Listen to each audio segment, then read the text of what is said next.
الحمد لله رب العالمين والعاقبة للمتقين والصلاة والسلام على سيد الأنبياء والمرسلين وعلى آله وأصحابه أجمعين أما بعد أعوذ بالله من الشيطان الرجيم بسم الله الرحمن الرحيم وإلهكم إله واحد لا إله إلا هو الرحمن الرحيم صدق اللہ العظیم وصدق رسولہ النبی الکریم ان اللہ وملائکتہ یصلون علی النبی یا ایہا الذین آمنوا صلوا علیہ وسلموا تسلیما الصلاة والسلام علیک یا سیدی یا رسول اللہ وعلى آلك وأصحابك يا سيدي يا حبيب الله الصلاة والسلام عليك يا سيدي يا حبيب الله وعلى آلك وأصحابك يا سيدي يا نبي الله اللهم صل على سيدنا ومولانا محمد معدن الجود والکرم وآلہ وصحبہ وبارک وسلم۔ تمام تعریفیں حمد و ثنا اللہ تعالیٰ جل مجدہ الکریم کے لیے، ہر قسم کے درود و سلام نبی رحمت سید عالم صلی اللہ علیہ وسلم کی ذات والا صفات کے لیے حمد و صلات کے بعد آج کی گفتگو کا عنوان ہے عقیدہ توحید اور اس کے ہماری انسانی اور روحانی زندگی پر اثرات۔ قرآن مجید کی سورہ بقرہ کی آیت نمبر 163 میں نے تلاوت کی ہے۔ اللہ تبارک و تعالیٰ نے ارشاد فرمایا وَإِلَٰهُكُمْ إِلَٰهٌ وَاحِدٌ، فرمایا تمہارا معبود ایک معبود ہے، لا الہ الا، اس کے سوا کوئی عبادت کے لائق نہیں، والرحمن الرحیم، وہ بڑا ہی مہربان اور نہایت ہی رحم کرنے والا ہے۔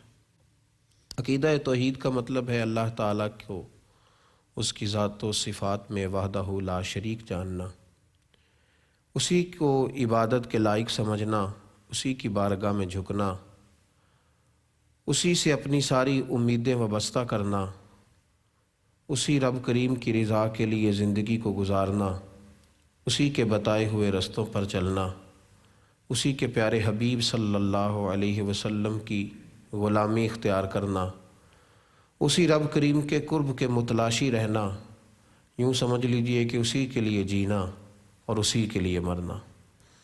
اللہ تبارک و تعالیٰ کی توحید کا جب انسان قائل ہو جاتا ہے اور جب اسے عقیدہ توحید نصیب ہو جاتا ہے تو پھر یوں سمجھ لیجئے کہ اسے زندہ رہنے کا اور زندگی گزارنے کا مقصد ہاتھ آ جاتا ہے۔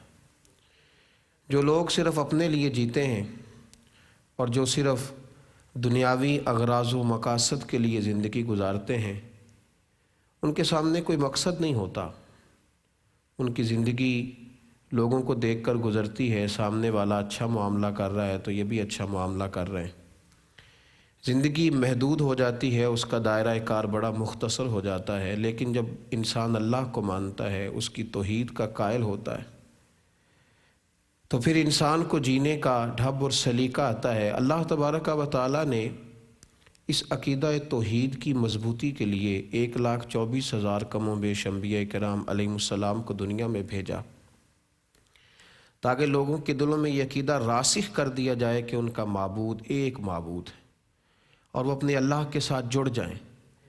آپ نبی پاک صلی اللہ تعالیٰ علیہ وسلم کی احادیث مبارکہ کا مطالعہ کریں تو یہ لفظ، یہ جملہ اللہ کو بڑا ہی پسند ہے کہ اللہ کو وحدہ لا شریک جانا جائے، اسی کے سامنے جھکا جائے، اسی کے حضور حاضری دی جائے، اس کے محبوب پاک علیہ السلام کے وسیلہ مبارکہ سے جب اس کے قریب جایا جائے تو پھر مالک حقیقی کو سارا کچھ جانا جائے۔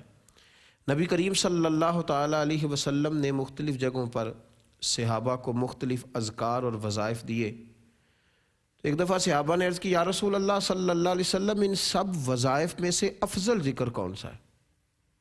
افضل ترین ذکر کون سا ہے؟ نبی پاک علیہ السلام نے فرمایا افضل الذکر لا الہ الا اللہ، سب سے افضل ذکر جو کلمات اللہ کو بڑے ہی پسند ہیں، جو بڑے پسند ہیں، وہ یہ کہنا ہے کہ لا الہ الا اللہ، اللہ کے سوا کوئی معبود نہیں ہے۔ اللہ تبارک و تعالیٰ کو جب ایک رب کو لوگ معبود مان لیتے ہیں، پھر ایک عالمگیر وحدت پیدا ہوتی ہے۔ عالمگیر، اور ایک بہت بڑا وسیع ذہن انسان کا بنتا ہے، وسیع۔ نبی کریم صلی اللہ علیہ وسلم نے فرمایا الخلق ویال اللہ، پھر تو اس طرح لوگوں کے ساتھ رویہ کرے گا کہ ساری مخلوق اللہ کا گویا کنبہ ہے، اللہ کا خاندان ہے، اللہ کی پروردہ ہے ساری مخلوق۔ فَحَبَّ الْخَلْقِ إِلَى اللَّهِ مَا أَحْسَنَ إِلَىٰ يَانِهِ او كما قال نبی صلی اللہ علیہ وسلم۔ فرمایا جب تو یہ سمجھ لے کہ یہ ساری مخلوق اللہ کا خاندان ہے تو پھر یہ بھی سمجھ لے، اگرچہ اللہ اولاد سے خاندان سے پاک ہے، سمجھانے کے لیے کہا کہ پھر اللہ بھی اس سے محبت کرتا ہے جو اس کے پروردہ سے، اس کے کنبے سے پیار کرتا ہے۔ پھر تمہیں ملے گا یہ کہ تم اس طرح لوگوں سے اچھا سلوک نہیں کرو گے کہ میرے ساتھ بھی کوئی اچھا سلوک کرے، پھر تو کتے کو پانی پلانے پر بھی اللہ طوائف کی بخشش فرما دے گا۔ یہ ساری چیزیں عقیدہ توحید جب دل میں پیدا ہوتا ہے تو پھر انسان کے سامنے آتی۔ عالمگیر وحدت، ہر شخص سے بحیثیت انسان اللہ کی مخلوق ہونے کے ناطے انسان پیار کرنے لگتا ہے۔ نبی پاک صلی اللہ علیہ وسلم نے اس بات کو تھوڑا اور کھول کر بیان کیا، بخاری مسلم میں حدیث ہے، حضور صلی اللہ علیہ وسلم فرماتے ہیں قیامت کے دن اللہ تبارک و تعالی ایک شخص سے فرمائے گا کہ میں بیمار تھا، تو نے میری تیمارداری نہیں کی، اور میں بھوکا تھا، تو نے مجھے کھانا ہی نہیں کھلایا، اور مجھے کپڑے کی حاجت تھی، تو کپڑا لے کر کے ہی نہیں پہنچا۔ تو وہ عرض کرے گا اے مالک تو کھانے سے بھی پاک ہے، پینے سے بھی پاک ہے، کپڑا پہننے سے بھی پاک ہے، تو اے اللہ یہ کس قسم کا مطالبہ؟ گویا وہ سمجھنا چاہے گا تو رب کریم فرمائے گا کہ وہ تیرے پڑوس میں جو بندہ بھوکا تھا تو بندہ تو میرا ہی تھا نا، وہ تیرے پڑوس میں جس بندے کو طلب تھی تو وہ بندہ تو میرا ہی تھا نا۔ تو یہ عالمگیر وحدت پیدا ہوتی ہے جب عقیدہ توحید انسان کے سامنے آتا ہے۔ ایک بات، دوسری بات یہ ہے کہ جب ایک رب کو بندہ مانتا ہے نا، پھر جگہ جگہ جھکنے سے بچ جاتا ہے۔ ایک خدا کو جب مانتا ہے تو جگہ جگہ جھکنے سے، جگہ جگہ جانے سے وہ بچتا ہے۔ پھر وہ اللہ کے سامنے جھکتا ہے یا وہاں جھکتا ہے جہاں اللہ اسے جھکنے کا حکم دیتا ہے، پھر وہ اللہ کی بارگاہ کے آداب کرتا ہے یا اس جگہ کے بارگاہ کے آداب کرتا ہے جہاں کے آداب اللہ کراتا ہے۔ غور طلب امر ہے، اس پہ توجہ فرمائیے گا کہ وہ باز آیا جگہ جگہ جانے سے، باز آیا، اس نے ایک کو راضی کرنا ہے یا اس کو راضی کرنا ہے جس طرح وہ ایک اسے لے کر کے جاتا ہے۔ یہ ایک کا رستہ اسے بہت سارے رستوں سے بچا لیتا ہے۔ مسند امام محمد میں حدیث ہے، نبی پاک صلی اللہ علیہ وسلم نے فرمایا اگر تو لوگوں کو راضی کرنے نکلے گا تو یہ تو تجھے تھکا دیں گے، کس کس کو راضی کرے گا؟ آپ دیکھ لیں دنیا میں، آپ ایک آدمی کو راضی کرتے ہیں تو دوسرا بگڑ جاتا ہے، دوسرے کے ہاں جاتے ہیں تو پہلے والا ناراض ہو جاتا ہے۔ فرمایا کس کس کو راضی کرو گے؟ تو صحابہ نے جب حضور سے یہ بات سنی تو سرکار کا چہرہ دیکھنے لگے، تو میرے محبوب کریم علیہ السلام نے فرمایا میں تمہیں آسان نسخہ دیتا ہوں، تم ایک اللہ کو راضی کر لو، اگر اللہ راضی ہو گیا تو لوگوں کے دلوں میں تمہاری محبت پیدا فرما دے گا۔ ایک مالک کو راضی کرنا، اسی کی طرف یہ عقیدہ توحید کا اثر ہوتا ہے، انسان جگہ جگہ جانے سے بچ جاتا ہے۔ حضرت معین الملت والدین عطائے رسول ہند الولی حضرت خواجہ معین الدین اجمیری رحمۃ اللہ علیہ طواف کعبہ کر رہے تھے، حج کے لیے تشریف لے گئے، طواف سے فارغ ہوئے تو پھر آپ مینا میں تشریف لے گئے، عرفات میں تشریف لے گئے۔ فرماتے ہیں کہ ایک آدمی پر میری نظر پڑی جو بار بار لبیک لبیک کہہ رہا تھا، اے اللہ میں حاضر ہوں، اے اللہ میں حاضر ہوں، لیکن جب وہ کہتا تھا نا کہ میں حاضر ہوں تو جواب آتا تھا تو غیر حاضر ہے۔ کچھ لوگ حاضر ہو کر بھی غیر حاضر ہوتے ہیں نا، حاضر رہ کر بھی غیر حاضر۔ کہا تو غیر حاضر ہے، بار بار کہتا ہے کہ میں حاضر ہوں، جواب آتا ہے کہ نہیں تو حاضر نہیں ہے، تو غیر حاضر ہے۔ آپ فرماتے ہیں حد ہو گئی، میں نے جب پوری توجہ کی انہماک کے ساتھ تو میں اس آدمی تک پہنچنے میں کامیاب ہو گیا کہ یہ شخص جب کہتا ہے نا کہ میں حاضر ہوں تو اس کے جواب میں جواب آتا ہے کہ تو غیر حاضر ہے، تو حاضر نہیں ہے۔ حضرت خواجہ صاحب فرماتے ہیں میں نے اسے حاجیوں کے مجمع سے پکڑ کر الگ کر لیا،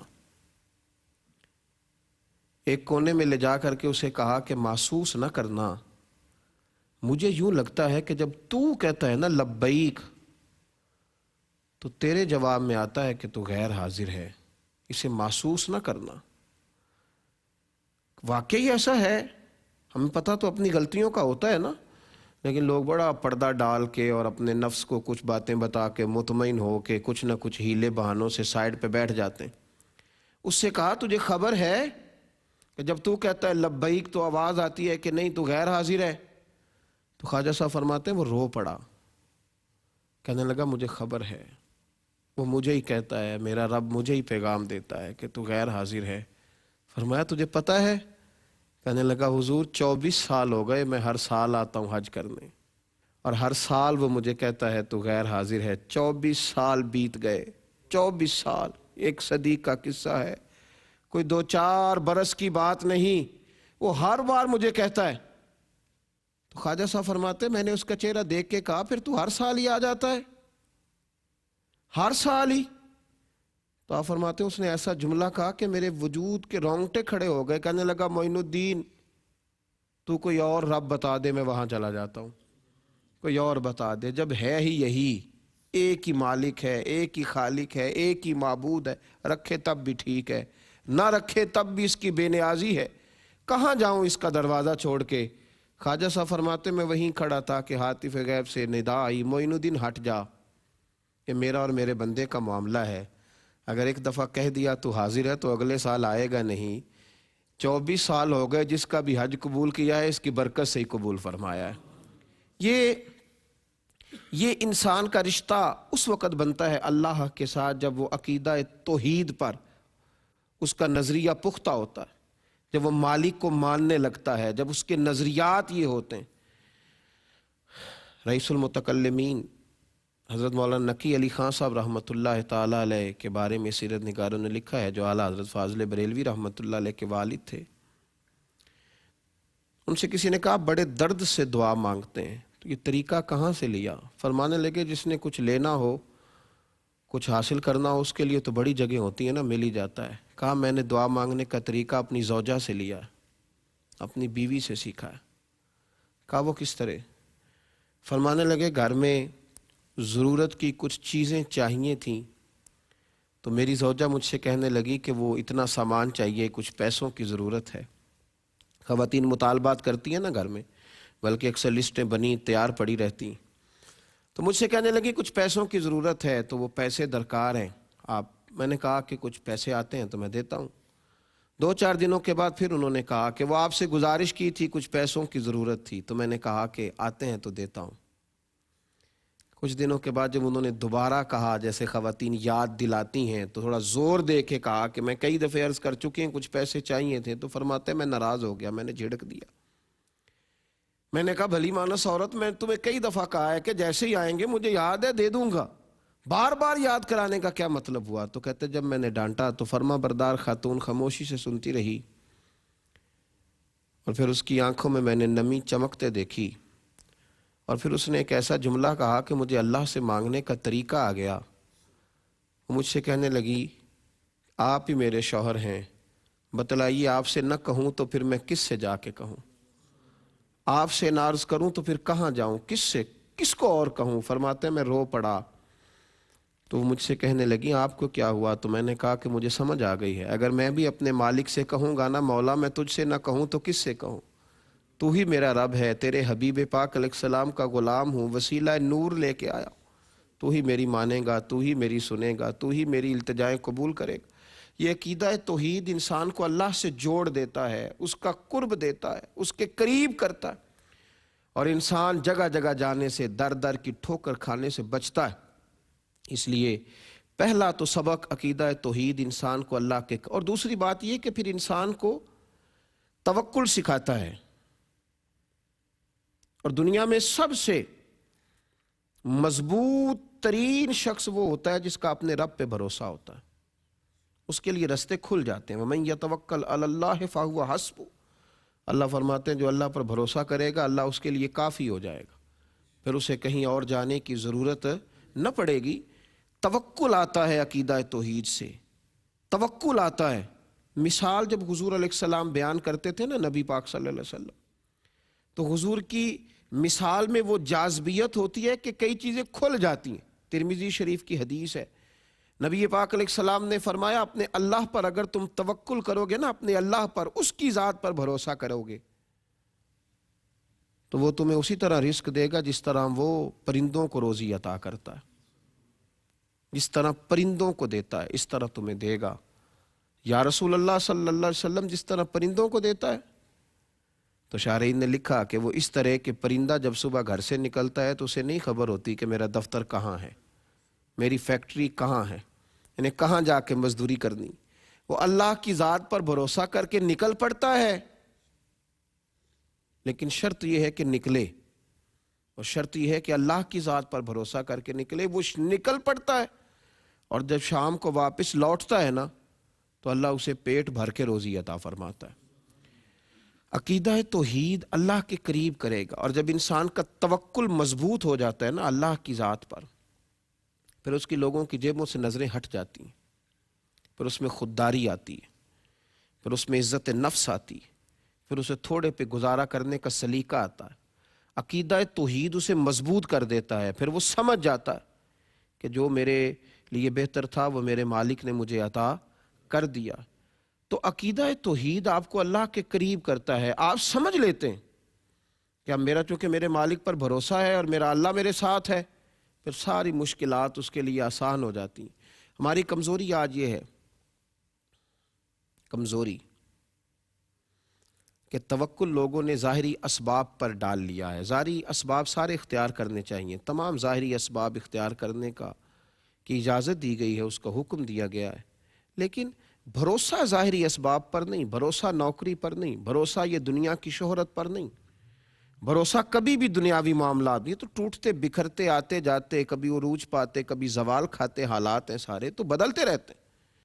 بھروسہ اللہ کی ذات پر، توکل اللہ کی ذات پر، توجہ اللہ کی ذات پر، وہ جو توکل ہوگا نا، نبی کریم صلی اللہ تعالی علیہ وسلم ایک جہاد سے واپس آ رہے تھے تو کچھ صحابہ کو تھکن محسوس ہوئی تو اللہ کے محبوب علیہ السلام نے اجازت دی، فرمایا تھوڑی دیر آرام کر لو، سستا لو، میں بھی لیٹ جاتا ہوں۔ حضور ایک درخت کے نیچے لیٹ گئے، اپنی تلوار کو حضور نے نکالا اور درخت کی ٹہنی کے ساتھ لٹکا دیا۔ محبوب آرام کرنے لگے۔ غورس بن حارث ایک شخص تھا، وہ آیا، کافر تھا، اس نے آ کے حضور کی تلوار کو اتارا۔ اللہ کے محبوب آرام کر رہے ہیں اور صحابہ بھی دور مختلف جگہوں پہ آرام فرما ہیں، آیا اس نے وہ تلوار نبی کریم صلی اللہ علیہ وسلم کی اتاری اور اتار کر کے نا حضور کے سرہانے آ کے کھڑا ہوا۔ جب وہ کھڑا ہوا تو میرے قریب محبوب علیہ السلام نے آنکھیں کھول دی، تو تلوار ہاتھ میں ہے، قریب کوئی صحابی نہیں۔ اب ہمارا یہ حال ہو گیا ہے کہ جب تک اسباب نہیں ہوتے ہم سمجھتے ہیں ہم کمزور ہیں، ہم سمجھتے ہیں کہ ہم کمزور ہیں۔ اللہ وسیلے کو پسند کرتا ہے پر وسیلے کا محتاج تھوڑی ہے، اسباب تو وہ بنا دیتا ہے۔ وَمَن يَتَّقِ اللَّهَ يَجْعَل لَّهُ مَخْرَجًا، وہ کہتے ہیں تو مجھ سے ڈر جا، میں تیرے لیے ہر مشکل سے نکلنے کے لیے رستہ بنا دوں گا۔ وَيَرْزُقْهُ مِنْ حَيْثُ لَا يَحْتَسِبُ، اور تجھے وہاں سے روزی دوں گا تیرا کبھی گمان بھی نہیں گیا ہوگا، مجھ پہ بھروسہ تو کر۔ وہ تلوار لٹک رہی تھی، اس نے اتار لی، اتار کر کے اس نے سنبھال لی۔ حضور نے آنکھیں کھولی تو کہنے لگا، ہے محمد صلی اللہ علیہ وسلم آپ بتائیے اب آپ کو مجھ سے کون بچائے گا؟ جب کوئی سپاہی نہیں ہے، کوئی محافظ نہیں ہے، حضور بھی آرام کر رہے ہیں اور اسلحہ اس کے ہاتھ میں چلا گیا، نہتے ہو گئے، کون بچائے گا؟ یہ ہے وہ عقیدہ توحید جو انسانوں کا حوصلہ پہاڑوں سے زیادہ مضبوط کر دیتا ہے، جو پھر جگہ جگہ جھکنے سے اور چھوٹے چھوٹے لوگوں کے ساتھ چھوٹی چھوٹی کمزور ڈیلنگ کرنے سے بچاتا ہے، جو اسے کمزور نہیں پڑنے دیتا، پھر اسے کسی جگہ ملک و ملت کا، دین کا، اپنی خودداری کا، عزت نفس کا سودا نہیں کرنے دیتا، اسے مضبوط رکھتا ہے۔ یہ وہ عقیدہ ہے۔ نبی کریم صلی اللہ علیہ وسلم سے کہنے لگا اب آپ کو کون بچائے گا؟ تو محبوب مسکرائے، اٹھ کے بیٹھے۔ حضور نے اپنی دستار مبارک کو سیدھا کیا اور حضور نے مسکرا کے فرمایا، کیا کہا مجھے کون بچائے گا؟ کریم فرمانے لگے مجھے میرا رب بچائے گا، مجھے میرا رب۔ یہ وہ عقیدہ ہے، عقیدہ توحید، جو چٹانوں سے زیادہ مضبوط حوصلے پیدا کرتا ہے۔ پھر کوئی چیز انسان کو توڑتی نہیں، اسے کمزور نہیں کرتی، لاکھوں کروڑوں روپیہ بھی اس کے احوال میں تزلزل پیدا نہیں کرتا، کہیں وہ کمزور نہیں ہوتا۔ مجھے میرا اللہ بچائے گا۔ جب محبوب کریم علیہ الصلوۃ والسلام نے یہ کہا تو اس کے ہاتھ سے تلوار گر گئی، وہ کانپنے لگا، اس پہ رعب طاری ہو گیا، اس کے ہاتھ سے گر گئی۔ قربان جائیے، حضور نے تلوار تھامی اور تھام کے فرمایا مجھے تو میرے اللہ نے بچا لیا ہے، تلوار میرے ہاتھ آ گئی، اب تو بتا تجھے کون بچائے گا؟ تو کہنے لگا یا رسول اللہ مجھے آپ کا درگزر بچائے گا، مجھے آپ کا وہ جو معافی دینے کا طریقہ ہے وہ بچائے گا۔ تو حضور علیہ السلام نے اسے معاف کر دیا۔ توکل، عقیدہ توحید کا دوسرا اثر یہ ہوتا ہے کہ انسان میں توکل پیدا ہوتا ہے، اس کو یہ توفیق نصیب ہوتی ہے کہ میں اپنے اللہ پہ بھروسہ کروں۔ وہ جگہ جگہ کمزور نہیں پڑتا، پھر لوگ اسے چائے کی پیالی پر خرید نہیں پاتے، کوئی چیزیں بھی پھر اس کے مضبوط عزائم کے رستوں میں رکاوٹ نہیں بنتی، بلکہ ارادے جن کے پختہ ہوں اور نظر جن کی خدا پر ہو، تلاطم خیز موجوں سے وہ گھبرایا نہیں کرتے، ان کے لیے رستہ ہمیشہ آسان رہتا ہے۔ اور تیسری اہم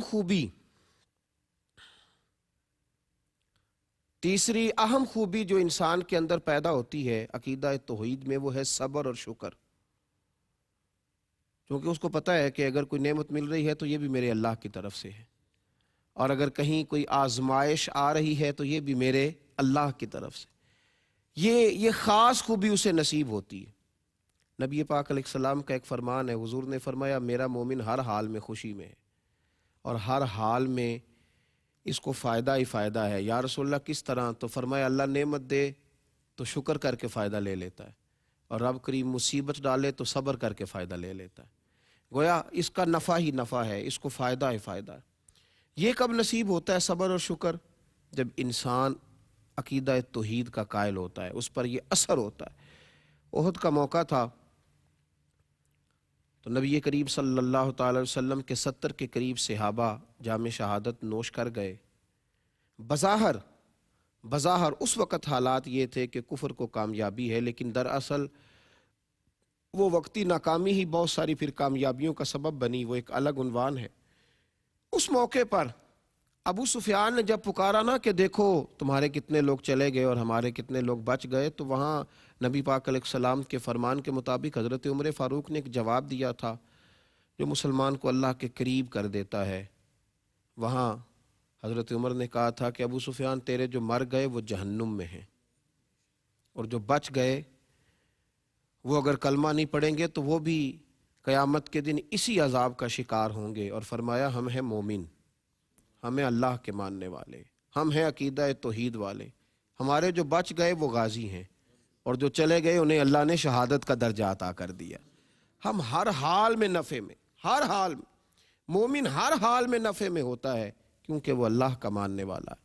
یہ شرط یہ ہے کہ وہ اپنے آپ کو اپنے رب کریم سے جوڑے، اللہ کے قریب ہونے کی کوشش کرے، اس کی معرفت کو حاصل کرے، اس کے سامنے جھکے، اس کے لیے تسبیحات پڑھے، اس کے حضور حاضری دے۔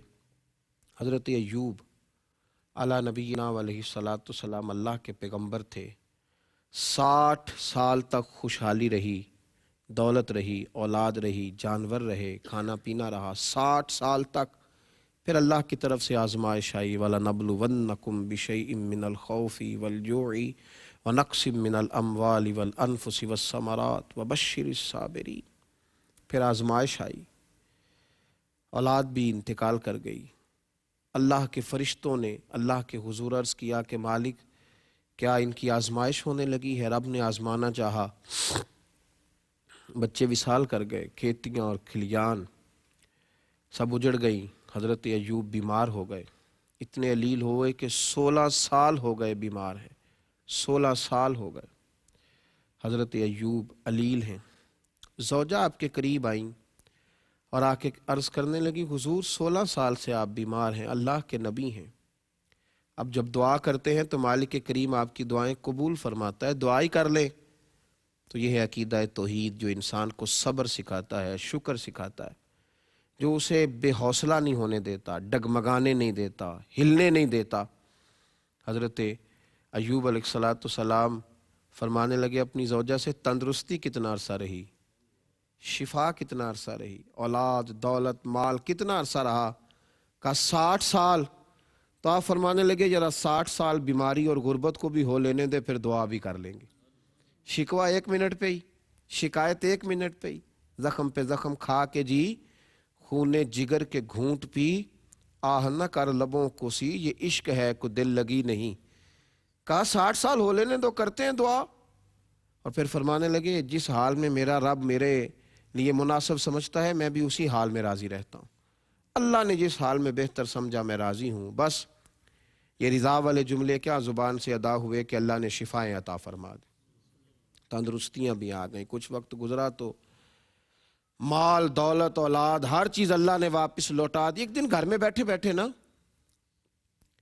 آپ کی زوجہ پوچھنے لگیں کہ ایوب یہ تو بتلائیے، آپ نے سکھ بھی دیکھے، دکھ بھی دیکھے، تکلیف بھی دیکھی، آزمائش بھی دیکھی، یہ حال بھی آپ دیکھ رہے ہیں، تو بتلائیے گا کہ اچھا وقت کون سا تھا، کس حال میں آپ خوش تھے؟ تو جناب ایوب فرمانے لگے میں ہر اس حال میں خوش ہوں جس میں میرا اللہ مجھے رکھتا ہے، جس حال میں وہ راضی میں بھی راضی۔ لیکن اگر تو مجھ سے پوچھے نا تو وہ دکھوں کا دور بڑا ہی حسین تھا، وہ جب میں بیمار تھا، جب میں آزمائش میں تھا، جب میں تکلیف میں تھا، تو وہ دور بڑا ہی حسین تھا۔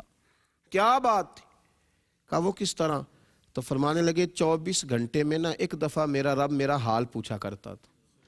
جب میں بیمار تھا تو وہ 24 گھنٹے میں ایک دفعہ پوچھتا تھا ایوب تیرا کیا حال ہے؟ فرمایا 12 گھنٹے تو اس بات کی لذت ہی طاری رہتی تھی کہ میرے رب نے میرا حال پوچھا ہے، میں کہاں اور مالک کہاں۔ 12 گھنٹے تو مزہ ہی رہتا تھا، اور پھر اگلے 12 گھنٹے میں انتظار کرتا تھا کہ اللہ دوبارہ کب حال پوچھے گا۔ فرمایا صحت تو مل گئی ہے، تندرستی تو آ گئی ہے، حالات تو بدل گئے ہیں، پر اب میرا رب میرا حال تو نہیں نہ پوچھتا۔ تو بھائی یہ صبر نصیب ہوتا ہے، شکر نصیب ہوتا ہے۔ ویسے بھی زندگی میں اور آپ تجربہ کر لیں، ہمارے پاس جو کچھ ہے نا وہ ہماری پلاننگ کا حصہ نہیں ہے، وہ خدا کی رضا کا حصہ ہے۔ اگر ہماری منصوبہ بندیاں ساری چلتی ہوتی تو پھر معاملہ کہیں اور ہوتا۔ مولا علی شیر خدا رضی اللہ تعالیٰ عنہ فرمایا کرتے تھے اپنے آپ کو اپنے اللہ کے حوالے کر دو، وہ تمہیں کبھی بھی کسی جگہ بھی رسوا نہیں کرے گا، اس کے حوالے کر دو۔ ہم جو اپنی منصوبہ بندی سے چلتے ہیں تو بہت ساری جگہوں پہ کمزوری آتی ہے، محنت ضرور کریں، جد و جہد ضرور کریں، لیکن پھر ہر رزلٹ کو مالک کے حوالے کر دیں، پھر زندگی آسان ہو جائے گی۔ اور عقیدہ توحید پھر انسان کو اخلاص بھی عطا کرتا ہے، للہیت نصیب ہوتی ہے۔ جب انسان اللہ کو ماننے والا ہوتا ہے پھر وہ مخلص فی الدین ہوتا ہے، پھر وہ ریاکاری سے، تصنع سے، چونکہ اس کا مقصود اللہ کو راضی کرنا۔ حضرت عمر فاروق رضی اللہ تعالیٰ عنہ کا زمانہ مبارکہ تھا تو جناب خالد بن ولید رضی اللہ تعالیٰ عنہ جس میدان میں نکلتے تھے فتح نصیب ہوتی تھی، جس میدان میں۔ کئی دفعہ ہم اسے بھی سمجھ لیتے ہیں نا کہ یہ بھی ہمارا اپنا ہی کارنامہ ہے، جی میرے اندر کچھ ہے، میں جدھر جاتا ہوں کامیابیاں، اور پھر صبح و شام لوگ اپنی تعریفوں کے پل باندھنے لگتے ہیں۔ حالانکہ ایسا نہیں ہوتا، تو مالک کا نظام ہے، جب چاہتا ہے، جس کو چاہتا ہے، جس رنگ میں چاہتا ہے نوازتا ہے۔ تو فرماتے ہیں کہ حضرت خالد بن ولید رضی اللہ تعالیٰ عنہ جس میدان میں نکلتے فتح ہوتی، تو کچھ لوگوں نے کہنا شروع کر دیا کہ یہ فتح شاید حضرت خالد بن ولید کی وجہ سے ہو رہی۔ حضرت عمر کا دور تھا تو جناب عمر کہنے لگے نہیں، فتح تو اس لیے ہو رہی ہے کہ دین سچا ہے، قرآن سچا ہے، اسلام سچا ہے، اس لیے ہو رہی ہے۔ تو لوگوں نے کہا حضور وہ بھی تو اسی لیے لڑتے جا رہے ہیں نا کہ ان کا نام ہو رہا ہے۔ آپ فرمانے لگے میں مدینے میں بیٹھ کر تمہیں بتاتا ہوں، خالد بن ولید میدان جنگ میں ہے، دین بھی سچا ہے، قرآن بھی سچا ہے، اسلام بھی سچا ہے، اور خالد کا جذبہ بھی سچا ہے۔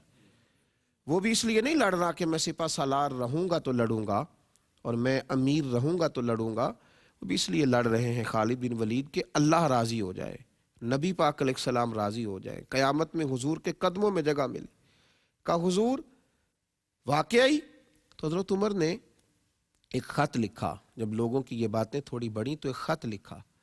حضرت خالد بن ولید میدان میں تھے، ذرا مجھے بتلائیے، ہمارے ہاں جب بڑے کو ہٹا کے چھوٹے کو آفیسر بنایا جاتا ہے تو بڑا ریزائن کر کے سائڈ پہ ہو جاتا ہے، اس کے لیے مشکل ہو جاتا ہے یہ کام کرنا۔ وہ کہتے ہیں یہ کیسے ہم چھوٹے کو کیسے تسلیم کر لیں؟ لیکن ان لوگوں کا اللہ کے ساتھ اخلاص کا رشتہ، انہوں نے اپنے آپ کو رب کے حوالے کیا۔ جب وہ خط لے کر حضرت خالد بن ولید کے پاس پہنچے، کہا جناب یہ خط لے لیں۔ حضرت خالد بن ولید نے وہ خط پڑھا تو جناب عمر نے لکھا تھا آپ کو میں نے معزول کر دیا ہے، اب آپ سپہ سالار نہیں رہے، ایک معمولی سپاہی کی حیثیت سے لڑنا چاہے تو رہیے، معمولی سپاہی، ایک معمولی سپاہی کی حیثیت سے لڑنا چاہے تو میدان میں رہیں، ورنہ آپ مدینے آ جائیں، آپ کو کوئی اور عہدہ دے دیتے ہیں۔ اور جس آدمی کو میں خط دے کے بھیج رہا ہوں اب یہ سپہ سالار ہے فوج کے، تو حضرت خالد بن ولید رضی اللہ تعالیٰ عنہ نے وہ رکا لیا، اس کو چوما، اور آپ نے فرمایا میں مدینے نہیں جاؤں گا، میں میدان میں رہوں گا، میں سپہ سالاری کے لیے جہاد نہیں کر رہا تھا، میں اللہ رسول کی رضا کے لیے کر رہا تھا، میں میدان میں رہوں گا، یہیں رہ کے لڑوں گا۔ یہ اخلاص ہے، یہ للہیت ہے۔ پھر اللہ تبارک و تعالیٰ نے ان لوگوں کو بے پناہ فتوحات نصیب کی، اخلاص نصیب ہوتا ہے۔ اور پھر جب عقیدہ توحید ملتا ہے تو پھر شوق شہادت بھی پیدا ہوتا ہے۔ آج لوگ بڑے پریشان ہوتے ہیں، کہتے ہیں او خو مر جائیں گے تو قبر میں تو ٹھنڈ ہی بڑی ہے، وہاں تو کوئی بندوبست ہی نہیں ہے، وہاں جا کے کیسے رہیں گے، وہاں تو کوئی بیڈ روم نہیں ہے۔ میں کہا کرتا ہوں اللہ کی رضا کے لیے جی کے دنیا سے جا، اگر 10 سال کے بعد یا 5 سال کے بعد پردیس سے بیٹا گھر لوٹے تو ماں اتنی گرم جوشی سے استقبال نہیں کرتی جتنی قبر میں اللہ کی رحمت اپنے بندے کا استقبال کرتی۔ شرط یہ ہے کہ تو اس سے جڑا ہوا تو ہو۔ جنگ خندق میں حضرت سعد بن معاذ رضی اللہ تعالیٰ عنہ کو زخم لگ گیا تھا جنگ میں، اور قربان جائیے ان کا اعزاز یہ تھا کہ نبی کریم صلی اللہ تعالیٰ علیہ وسلم اپنے دست مبارک سے انہیں مرم پٹی کیا کرتے تھے، بڑی شان تھی۔ صحابہ دیکھتے تو تڑپ اٹھتے کہ سعد کیا کمال ہے یار تیرا، کہ حضور تیرے ساتھ اتنی محبت کرتے ہیں۔ تو حضرت سعد نے دعا کے لیے ہاتھ اٹھا دیے۔ جب عقیدہ توحید ہوتا ہے نا تو پھر مرنے سے خوف نہیں آتا۔ پھر ہمارے ہاں تو لوگ سارا بندوبست جینے کے لیے کر رہے ہیں نا، اپنے آپ کو سکون دینے کے لیے، بس کوئی بھی ایسا ماحول بنے کہ مجھے سکون نصیب ہو۔ حضرت سعد بن معاذ رضی اللہ تعالیٰ عنہ دعا مانگنے لگے، کہنے لگے اے اللہ اگر قریش مکہ سے کوئی اور جنگ باقی ہے تو مجھے زندہ رکھ، اور اگر یہ آخری جنگ ہے تو پھر مجھے محبوب کے ہاتھوں میں ہی موت عطا فرما، پھر اللہ مجھے یہیں، وہ بھی اگر تو بہتر جانے تو۔ حضور ظہر کی نماز پڑھ کے نکلے تو ان کے خیمے سے خون نکل رہا تھا۔ یا رسول اللہ سعد کے خیمے سے خون نکل رہا ہے۔ حضور نے فرمایا خون نہیں نکل رہا، اللہ نے اس کی دعا کو قبول فرما لیا۔ حضور ان کے خیمے میں گئے، انہوں نے سر حضور کی گود میں رکھا اور ان کی روح پرواز کر گئی۔ جب عقیدہ توحید مضبوط ہوتا ہے تو قبر میں جانے کو دل چاہتا ہے، پھر انسان ڈرتا نہیں، اس لیے کہ اس نے اس کے لیے تیاری کر رکھی ہوتی ہے، اسے خبر ہوتی ہے کہ میں نے کس قدر زیادہ دنیا داری کی ہے اور میں نے مالک کو کتنا راضی کیا ہے، اسے خبر ہوتی ہے کہ میں نے اپنے لیے کتنی راتیں گزاری ہیں اور اس کے لیے میں نے کتنا وقت دیا ہے، اسے خبر ہوتی ہے اپنی ذات کے لیے کتنے سفر کیے ہیں اور اس کے نام پر کتنا کچھ میں نے سہا ہے، اسے پھر خبر ہوتی ہے کہ میں نے اپنا کیا بنایا ہے اور اس کے دین کے لیے کیا کیا ہے، پھر اس کے لیے مرنا اتنا مشکل نہیں ہوتا، پھر تو اسے یوں لگتا ہے کہ مالک کی رحمتیں قریب کھڑی ہیں۔ اسی لیے تو صحابہ کے اندر بڑا جذبہ تھا شہادت کا۔ حضرت عمر بن جموح رضی اللہ تعالیٰ عنہ اپنے 4 بیٹے لے کر جنگ احد میں آئے تھے، 4 بیٹے لے کر حضرت عمر بن جموح آئے اور آ کر کے عرض کرنے لگے یہ عقیدہ توحید ہے، یا رسول اللہ یہ میرے قبول کر لیں۔ خود ایک ٹانگ سے لنگڑے تھے، ٹانگ مبارک چھوٹی تھی، قریب آئے، حضور 4 بیٹے لایا ہوں۔ تو میرے نبی کریم علیہ السلام نے ان کے 4 بیٹے قبول کیے، تو خود بھی انہوں نے زرہ پہن لی، جنگ کا لباس پہن لیا، تو فرمایا تم کہاں جا رہے ہو؟ کیا جواب ہے صحابی کا، کیا حسن ہے۔ عرض کرنے لگے یا رسول اللہ کیا لنگڑے جنت میں نہیں جائیں گے؟ حضور نے فرمایا کیوں نہیں؟ تو کہا حضور پھر مجھے بھی قبول کریں۔ 4 بیٹوں سمیت انہوں نے شہادت قبول کی، اور جب ان کی میت کو رکھا گیا دوبارہ اونٹ پر گھر لانے کے لیے تو اونٹ واپس نہیں آتا تھا، بڑا اسے کھینچا گیا، مارا گیا۔ تو ان کی زوجہ سے حضور نے کہا اس نے نکلتے وقت دعا کیا کی تھی؟ عرض کیا یا رسول اللہ انہوں نے دعا مانگی تھی کہ اللہ میں واپس لوٹ کے نہیں آنا چاہتا، مجھے شہادت عطا کرنا۔ تو میرے بھائی عقیدہ توحید جب انسان کا مضبوط ہوتا ہے پھر اس کا شہید ہونے کو دل کرتا ہے، پھر اسے آخرت میں بڑی بڑی سعادتیں نظر آتی ہیں۔ اپنے آپ کو اپنے رب سے جوڑ کے رکھیں، اپنے رب کریم کے ساتھ تعلق مضبوط رکھیں، عقیدہ توحید پر ڈٹے رہیں۔ اس دنیا میں سب سے مضبوط وہ لوگ ہیں جن کے ہاتھوں میں لا الہ الا اللہ محمد رسول اللہ صلی اللہ تعالی وسلم کا دامن مبارک ہے۔ اس دامن کو کبھی نہ چھوڑیں اور خوش قسمت جانیں اپنے آپ کو کہ اللہ نے ہمیں عقیدہ توحید عطا فرمایا ہے۔ دعا ہے اللہ تبارک و تعالیٰ کی بارگاہ میں اللہ کریم ہمیں اسی عقیدے پر زندہ رکھے، اسی پر موت عطا فرمائے۔ آخر دعوانا ان الحمد للہ رب العالمین۔